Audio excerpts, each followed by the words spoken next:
Hi friends आमी अर्पिता आमार आरो एकटी ब्लगे तोमादेर अनेक स्वागत और अनेक भालोबासा। आज के होच्छे बुधबारेर सकाल एखन बाजे 6:45।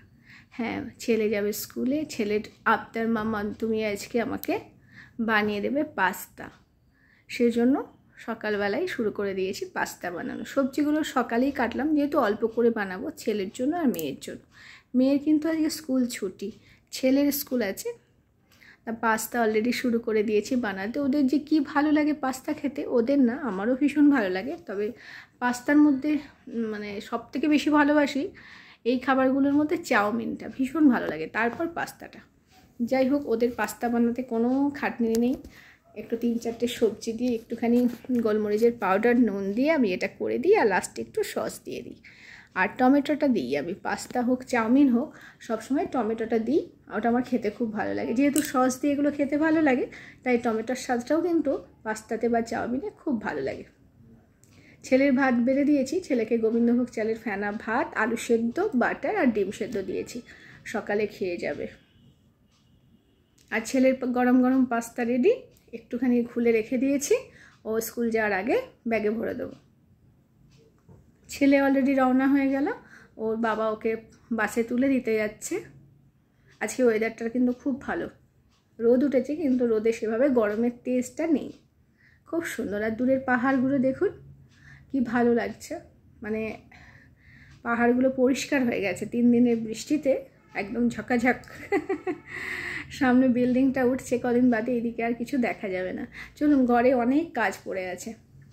কালকে রাত্রে আবার মেশিন চালিয়েছিলাম, দেখলাম আজকে যেহেতু বৃষ্টি বৃষ্টি ভাব আছে কিন্তু বৃষ্টি হচ্ছে না, যে কটা জামা কাপড় আছে ফটাফট কেচে দিই, কারণ বৃষ্টি শুরু হয়ে গেলে আবার এগুলো শোকায় না। এবার চলে এলাম সারাদিনের রান্নাবান্না নিয়ে। অলোককেও অফিসে দিতে পারবো, এদিকে আমাদের সকালে আর দুপুরের হয়ে যাবে। ছেলে তো চলে গেল খাবার খেয়ে আর পাস্তাটা নিয়ে। এবার আমি করব ডিমের একটা শুকনো করে কারি করার ইচ্ছা আছে সকাল দুপুরের মিলে। মেয়ে কিছুতেই এখন সেদ্ধ ডিমটা খাচ্ছে না, আর ডিমের পোচ বড়া কোনোটাই খাচ্ছে না। তবে দেখলাম আজকে ডিমের কারিটা ও খেলো, মানে মশলা দেওয়া তো ওর ভালো লাগলো। এমনি ডিমটা একটু সাদা মানে কোনো টেস্ট লাগে না, একটু নুন গোলমরিচ দিয়ে দিলেও ও ঠিক খেতে চায় না। ডিমটা আমার পুরো কমপ্লিট। ভাজা কলাইয়ের ডাল, ডিমটা আর একটু মানে ঝোলটা পরে শুকিয়ে যাবে। এইটা এখন আপাতত কমপ্লিট করে অলোককে খাইয়ে টিফিন দিয়ে, আজকে ওকে ভাতই দিলাম, টিফিন দিয়ে ও রওনা হচ্ছে। ও মিষ্টি, ও সোনামা, সোনামা, ওলে বাবলে আমার মাথা গভীর ঘুম ঘুমাচ্ছে গো। ও মা, ও তো মা, ও তো পুরো 9টা বাজে মা গো। সোনামা, ও মা, ও তো গুড মর্নিং বেবি, ও বেবি। সকালবেলা উঠে থেকে এতটাই কাজে ব্যস্ত হয়ে গেছি, চুলের চিরুনি অবধি করার সময় পাইনি। অ্যাকচুয়ালি কালকে রাতে শুতে শুতে অনেকটা রাত হয়ে গেল, তারপরে সকালে উঠতে খুব কষ্ট হচ্ছিল। 6টায় অ্যালার্ম দেওয়া থাকে, উঠলাম তখন 6:20-তে। উঠে তাড়াহুড়ো করে তো দেখলেন তো সবই করলাম। তা অলোক বললো সব রান্নাই কমপ্লিট করে রেখে দাও, তাহলে সারাটা দিন সময় পাবে। সেই জন্য চেষ্টা করছি সব কিছু কমপ্লিট করে নেওয়া, তারপর আসবো ঘরের কাজে হাত দেবো।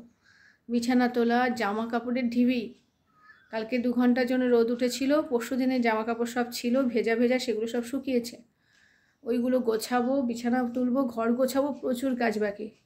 এখন মেয়ে তো এখনও উঠলো না, গভীর ঘুমাচ্ছে, তার একটু ঘুমিয়ে নিক, তারপরে ওকে তুলে ওকে ব্রাশ করাবো। ওর জন্য পাস্তা রেখেছি, ও হয়তো পাস্তা খাবে, সকালে পাস্তা খেতে ভালোবাসে। আর এখন আমি ঢ্যাঁড়সটা কাটবো, ঢ্যাঁড়সটা ভাজবো।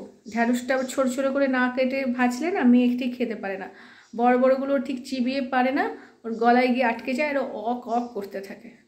আর আজকের বাইরের ওয়েদারটা কেমন, খুব ক্লান্তি লাগছে, সকাল থেকেই খুব ক্লান্তি লাগছে।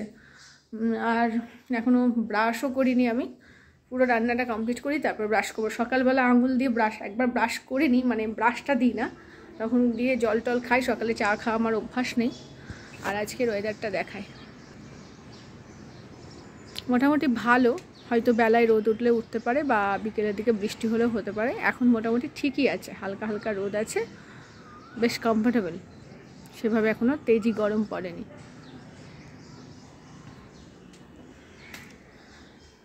দুই ঘরে এই যে জামা কাপড়ে এইসব, সারা ঘর একদম মানে নোংরা হয়ে আছে। দেখি যাই তাড়াতাড়ি করে ঢ্যাঁড়সটা বসিয়ে আমি সব কাজ করে ফেলি ফটাফট ফটাফট, তারপরে আবার লাইভ আছে। চলুন পরে আসছি। ঢ্যাঁড়সটা কুটে আগে ধুয়ে নিলাম ভালো করে, ডলে ডলে 4-5 বার দিয়ে কাটলাম, কেটে নুন হলুদ মাখালাম। ঢ্যাঁড়সটা ভাজবো। মেয়ে আবার ঢ্যাঁড়সের তরকারি খেতে পারে না, ও গলা দিয়ে লম্বা বড় বড় পিস হলে ঢ্যাঁড়সে ওর গলা দিয়ে নামতে প্রবলেম হয়, অক করে, ওই জন্য ওর জন্য ছোটো ছোটো করে পিস করে ভাজবো আজকে। তেলটাও গরম হয়ে গেছে।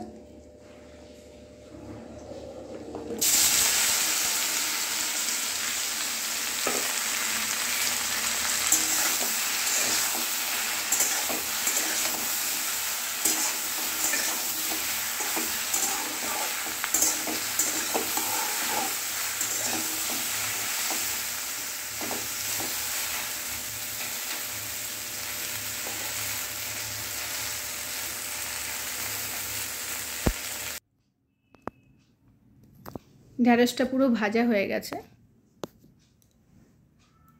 ঢ্যাঁড়স ভাজাটা অনেকদিন পর করলাম, খেতে এটা ভীষণ ভালোবাসি, খুব ভালো লাগে, ডালের সঙ্গে বিশেষ করে ভীষণ ভালো লাগে। তাহলে আমার সারাদিনের রান্নাবান্না আজকে কমপ্লিট হয়ে গেল, আর সারাদিনের টেনশন নেই, সব রান্না গোছানো হয়ে গেল। হাতাটা এখনও নামাইনি, আমি দুটো ব্রেকফাস্ট করব, তারপর হাতাটা নামাবো। আর এই যে পূজা আসবে, বাসন মাজবে, ও 11টা নাগাদ আসবে, বেসিনে সব বেসিন ভরে রেখে দিয়েছি। আর ফটাফট কাজও হয়ে গেল, ঘর গোছানো।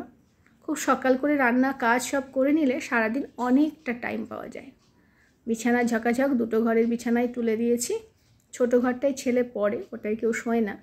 এক গাদা জামা কাপড় জড়ো করা আছে, এইটা শুধু ভাঁজ করা বাকি।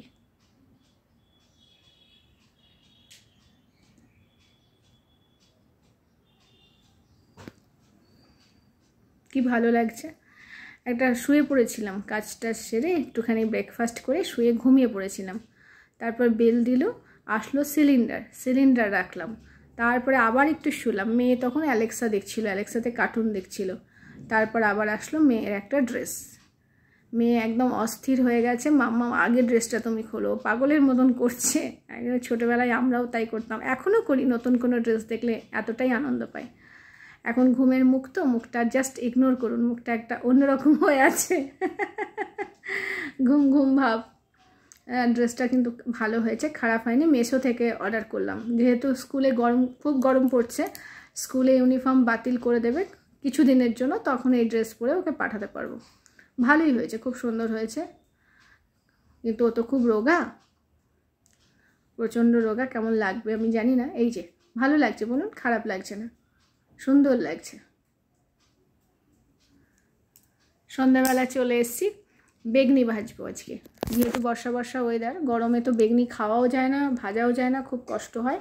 তা ভাবলাম অলোক অফিস থেকে আসবে, একটু গরম গরম কফি, ও তো কফি খায়, আমি চা খাই, আর বেগনি ভেজে খাওয়াবো। তার যেমন ভাবা তেমন কাজ, বেগনি ভাজতে বসিয়ে দিয়েছি। আর অলোক সবে ঢুকলো, 5 মিনিট হলো, ও ফ্রেশ হচ্ছে। খুব সুন্দর সরু সরু যে কালো বেগুনগুলো আছে না, সরু সরু বেগুনগুলোর বেগনি করছি। বেগনি মশলাটা আমি ফটাফট বলে দিই, রাজস্থানি স্টাইলের বেগনি হচ্ছে এটা। 3 কোয়া রসুন নিয়েছি, একটু আদা নিয়েছি, থেঁতো করেছি হামাল দিস্তে, আর দিয়েছি নুন হলুদ আর একটুখানি লঙ্কার পাউডার, আর দিলাম কি দিলাম, আর দিলাম হচ্ছে জোয়ান, এই দিলাম। এইটা দিয়ে করলাম, আরও অনেক মশলা দেওয়া যায় কিন্তু সেগুলো আর দিইনি, বেশি ঝাল বেশি রিচ হয়ে গেলে বাচ্চাদের অসুবিধা। আর কোনো কিন্তু খাবার সোডা বা চালের গুঁড়ি দিইনি, তাতেই কি ভালো মুচমুচে হয়েছে, কি বলবো, একদম টুবুটুবু হয়ে ফুলছে, দেখেছেন, দারুণ হয়েছে। কিন্তু এটা ডিশ সাজিয়ে যে আপনাদের দেখাবো সে উপায় হয় না, কারণ আমরা সবসময় যখনই এক খোলা ওঠে, মানে একবার ভাজা হয়ে উঠে যায়, তখনই আমরা সেটা ফিনিশ করে দিই, ভাজতেই আর কি ফিনিশ। এপাশে চা বসিয়ে দিয়েছি, চায়ের সঙ্গে খাওয়া হবে। অলোকের কাপের মধ্যে একটু কফি দেওয়া আছে, ও লিকার চায়ের সঙ্গে একটু কফি মিশিয়ে খায় সকালে আর সন্ধ্যেবেলা, আর আমি শুধুমাত্র সন্ধ্যেবেলা একটু লাল চা খাই। খাওয়া দাওয়া কমপ্লিট, কর্তাগিন্নি বসেছি একটু গল্প করতে অলোক আর আমি। অলোক ফোনে একটু কি কাজ করছে, দরকারি কাজ। এখন বাজে রাত 8:05 বাজে। সবাই ভীষণ ভালো থাকবেন। এই যে অলোক বসে ফোনে কাজ করছে।